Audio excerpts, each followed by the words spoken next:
Shalom, sidang jemaat yang dikasihi Tuhan.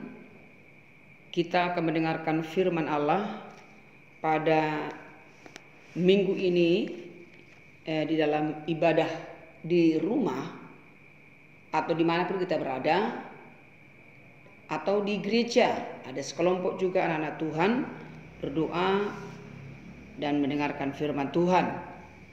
Tema kita hari ini tanggal 26 April tahun 2020, yaitu temanya yang terambil pada saat ini adalah sabar dan rendah hati. Itu adalah salah satu tugas murid Kristus sejati. Itu tema dalam gereja kita pada bulan ini.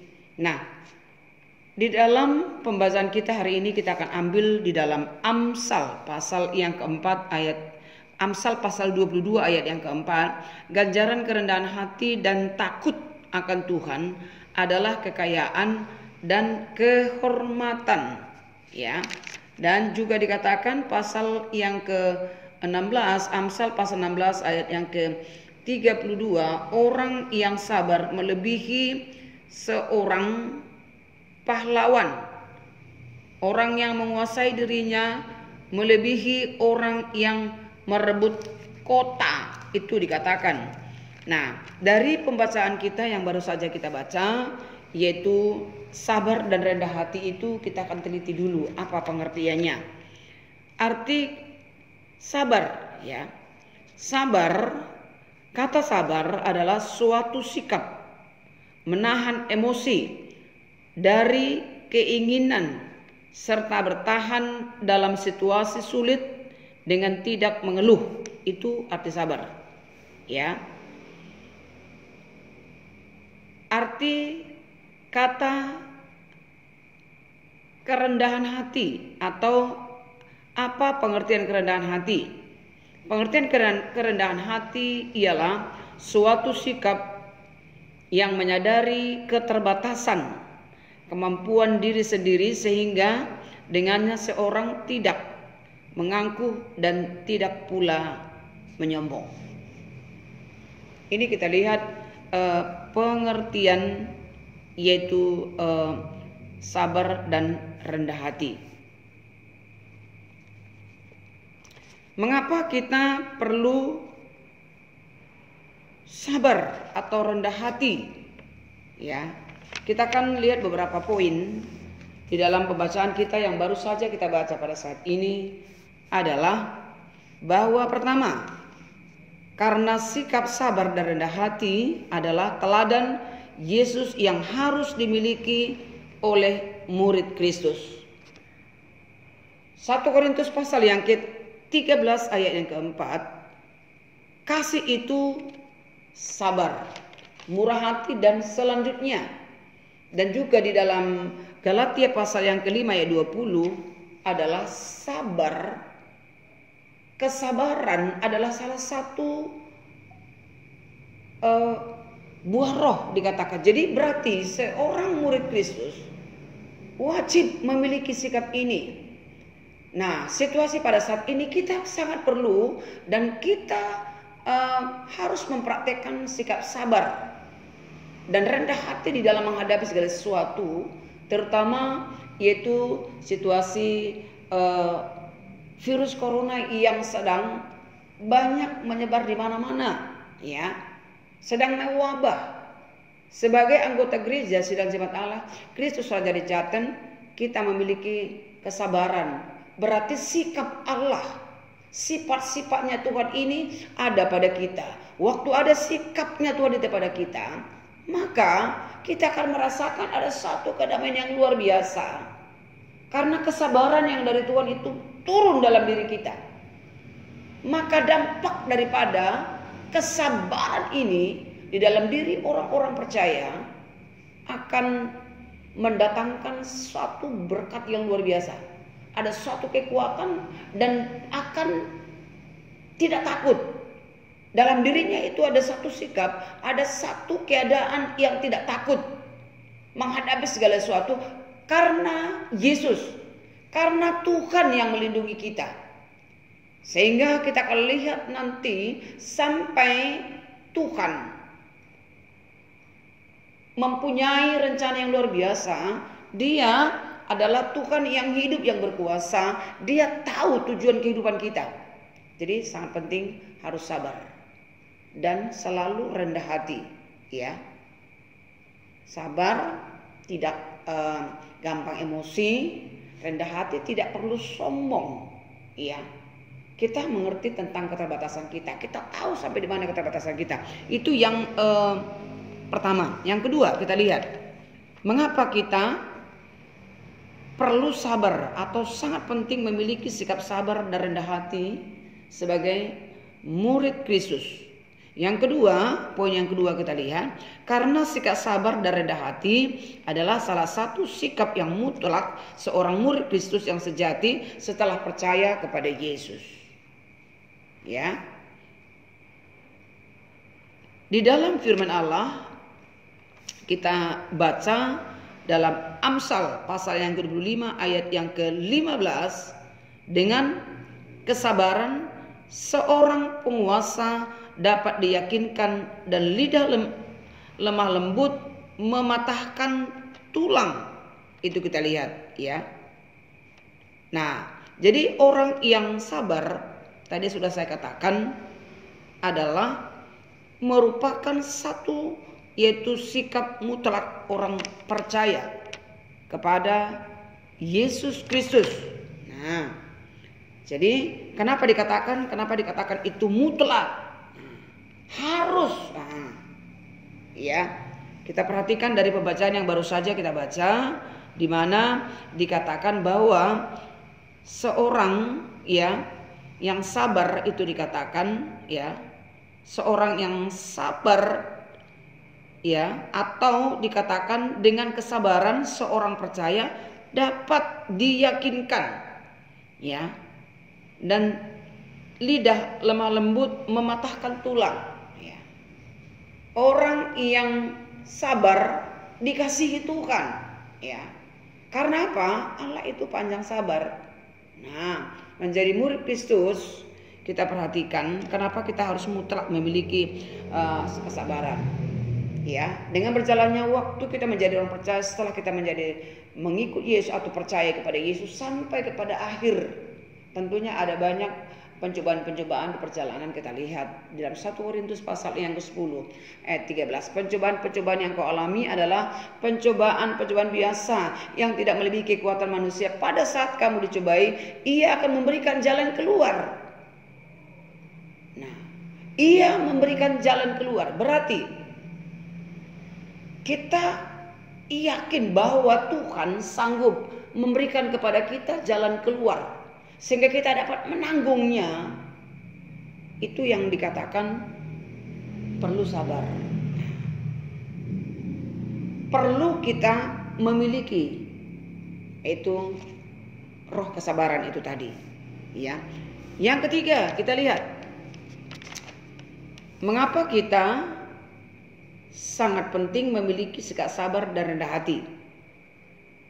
Sikap sabar dan rendah hati kita perlu miliki karena orang yang sabar dan rendah hati, ya, akan mampu mengucap syukur. Dalam 1 Tesalonika 5 ayat 18 dikatakan, mengucap syukur dalam segala hal, sebab itulah dikehendaki Allah di dalam Kristus Yesus bagi kamu. Apakah kita masih bisa bersyukur dengan situasi seperti ini?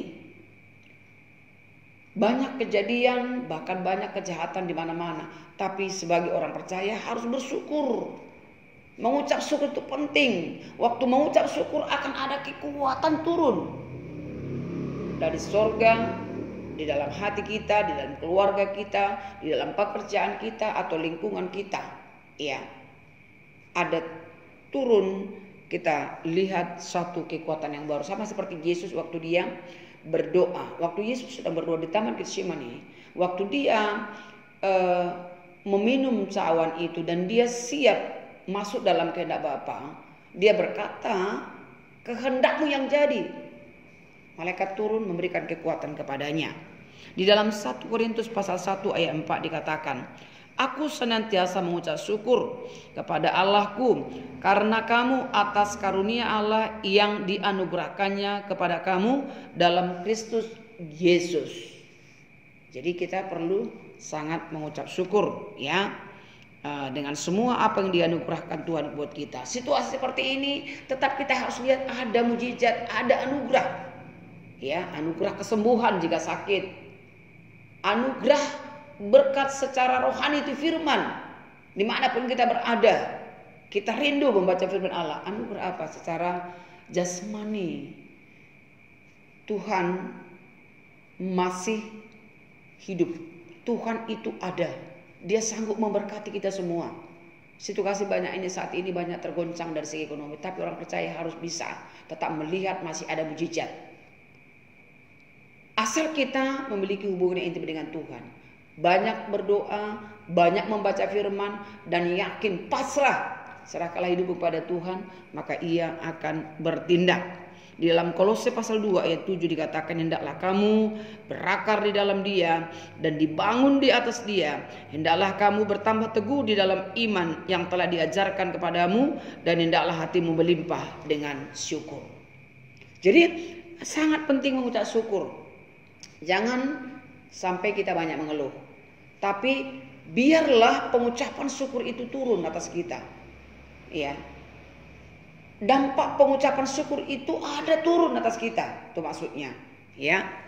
Efesus pasal 5 ayat 20. Ucaplah syukur senantiasa atas segala sesuatu dalam nama Tuhan kita Yesus Kristus kepada Allah dan Bapa kita. Jadi ucapkan syukur. Tetap semangat. Ya. Sampai Tuhan menyatakan kehendaknya. Ya. Situasi COVID-19 ini. Kita lihat. Allah pasti punya tujuan, pasti punya rencana bagi kita. Tapi kita harus memiliki sikap ini. Ungkapkan terima kasih Tuhan. Masih bisa membaca firman Allah. Terima kasih kami sehat. Kami berkumpul di keluarga beribadah pada saat ini. Ucapkan syukur. Terima kasih aku bisa beribadah pribadi kepada Tuhan. Ada sesuatu yang luar biasa Tuhan akan nyatakan bagi kita. Jadi sangat penting bahwa menjadi murid Kristus ya, yang sejati ya, orang yang memiliki yaitu roh kesabaran dan dia memiliki kerendahan hati, maka dia akan mampu bersyukur. Apakah saudara mampu bersyukur sampai hari ini? Jika belum, belajar bersyukur kepada Tuhan. Yang keempat kita lihat adalah apa upah orang yang sabar dan rendah hati? Ada upahnya. Baru saja kita baca tadi dalam Amsal pasal 22 ayat yang keempat. Ganjaran kerendahan hati dan takut akan Tuhan adalah kekayaan, kehormatan, dan kehidupan. Luar biasa ya. Ada upahnya. Di dalam Amsal ini kita lihat upahnya itu ada 3. Satu, yaitu orang yang rendah hati, ya. Orang yang rendah hati, orang yang sabar, ya.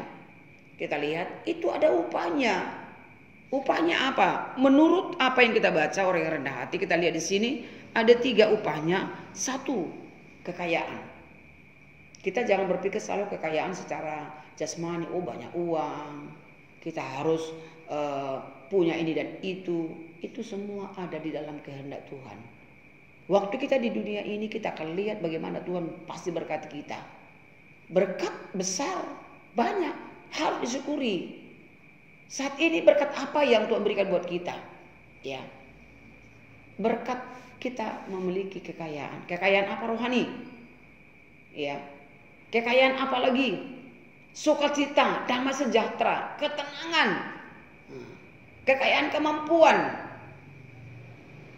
Kita banyak. Ya, kekayaan yaitu adalah suka berdoa, dia berdoa, kaya doa, wah luar biasa. Ya, apalagi bahwa ganjaran kerendahan hati atau upah daripada kerendahan hati kita lihat di sini adalah kehormatan. Nah, selama dalam kehidupan ini kita menjalankan firman Allah, trik-trik firman Tuhan, kita melakukan firman Allah dalam situasi sulit sekalipun. kita akan melihat di dalam nama Yesus, Tuhan akan memberikan kepada kita ada penghormatan khusus. Ya, penghormatan apa itu kita lihat. Jika kita hidup bersama dengan Tuhan, Dia akan bawa kita sesuai dengan kehendaknya. Kita memiliki hidup yang berintegritas, dan ini akan menjadi membawa berkat banyak atau jadi berkat ya selama sepanjang kehidupan kita ini. Ya, waktu kita masih sekolah atau mahasiswi atau mahasiswi atau belajar sudah berkeluarga, mungkin di dalam dunia kerja, kita lihat betapa luar biasa. Ya, Tuhan menganugerahkan kepada kita banyak. Satu kehormatan jika kita menjadi orang Kristen, jika kita menjadi orang percaya, kita tahu tujuan kehidupan kita. Satu kehormatan, ya, satu kebanggaan kita. Kenapa saya katakan demikian? Karena menjadi orang Kristen, percaya kepada Yesus, dia ada suatu kepastian, tujuan yang dia akan raih. Selesai dari bumi, kita nanti masuk kepada kehidupan yang kekal, masuk surga. Tuhan menjanjikan kepada kita kehidupan yang kekal. Luar biasa ya. Ini yang kita tunggu-tunggu, bahwa kehidupan kekal ada dalam pribadi Yesus. Kita harus serahkan diri kita kepadanya. Selama kita di bumi, banyak kita mengalami anugerah, bahkan penghormatan khusus, karena kita diberikan yaitu keberhasilan. Dia ada prestasi yang kita raih selama di muka bumi ini. Banyak hal yang kita kerjakan berhasil kita lihat. Banyak orang-orang datang kepada Tuhan. Banyak orang-orang mengalami mujizat lewat tangan kita. Iya, saudara, itu satu berkat yang luar biasa. Kita mendapat banyak anugerah di muka bumi ini. Banyak orang-orang melihat apa yang kita kerjakan, mereka heran. Itu satu penghormatan yang luar biasa. Ya, kita menghormati Bapa, maka Dia juga sangat menghormati kita. Ini hebatnya luar biasa, saudara. Jadi tidak perlu takut bahwa Tuhan beserta dengan kita. Ya, yang ketiga kita lihat adalah kehidupan. Kita berjalan dari sejak kita percaya kepada Yesus sampai masa tua, Tuhan berkata Dia menggendong kita. Jadi di dalam kehidupan kita, hidup yang layak maksudnya. Semua kita diberkati oleh Tuhan. Layak. Kita tinggal di rumah masing-masing, kita beribadah. Hari ini, saat ini, tetap kita bersyukur kepada Tuhan. Kita diberikan yaitu napas. Hidup yang tenang. Nah, kita melihat Tuhan menyertai perjalanan kehidupan kita ini. Ya. Dan di dalam Amsal pasal yang ke-16 ayat 32 dikatakan, orang yang sabar melebihi seorang pahlawan. Orang yang menguasai dirinya melebihi orang yang merebut kota. Ya, di sini. Jadi orang yang sabar itu dikatakan adalah melebihi seorang pahlawan. Dia pahlawan pejuang. Lihat. Semua mereka yang bekerja di medis kita perhatikan. Mereka dengan sabar sampai mereka meninggalkan keluarga untuk merawat. Berjuang. Mereka untuk merawat orang sakit di rumah sakit yang terkena COVID. Ya. Atau virus corona. Itu mereka berjuang, para dokter atau mereka yang bekerja sebagai perawat apa saja di bidang medis. Nah, kita juga sebagai sidang jemaat, sebagai orang percaya, kita memiliki yaitu kita perhatikan perjuangan, ya, membesarkan anak-anak suatu perjuangan, menjalani kehidupan ini. Ya, kita berjaga-jaga tiap hari kalau keluar rumah pakai masker. Ya, kita suka cuci tangan, itu dikatakan ya, jaga jarak. Itu kan satu perjuangan. Tapi kembali, semua kita lihat tanpa penyertaan Allah tidak banyak arti. Jadi intuitif dari jemaat Tuhan harus semangat, tidak perlu takut, maju terus, berjuang. Sampai Tuhan datang kali yang kedua, kita akan lihat yaitu bagaimana Allah bekerja dalam kehidupan kita. Sidang jemaat dikasihi Tuhan yang beribadah di rumah atau ibadah secara pribadi, Gembala Sidang menghimbau untuk kita tetap semangat sampai kita melihat apa rencana Tuhan di balik kejadian terjadi.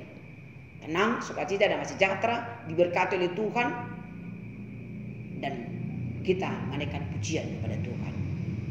Ya, Tuhan memberkati kita semua. Mari kita berdoa. Bapa di sorga, kami menyerahkan seluruhnya sidang jemaat yang ibadah, baik di gereja, baik di rumah atau secara pribadi. Hamba berdoa di dalam nama Yesus Kristus, berkati mereka, lindungi mereka. Biar firman yang sudah mereka baca melalui visi misi gereja, sidang jemaat Allah, Kristus Raja di Jaten tetap semangat, dan mereka diberkati Tuhan. Jika ada di tengah-tengah mereka ada yang sakit, ya, sakit apa saja, dalam nama Yesus hamba mohon disembuhkan Tuhan. Jika ada yang berkekurangan, diberkati Tuhan. Tuhan tolong mereka. Jika ada masalah dalam keluarga, Engkau adalah sumber kedamaian. Terima kasih Bapa di surga.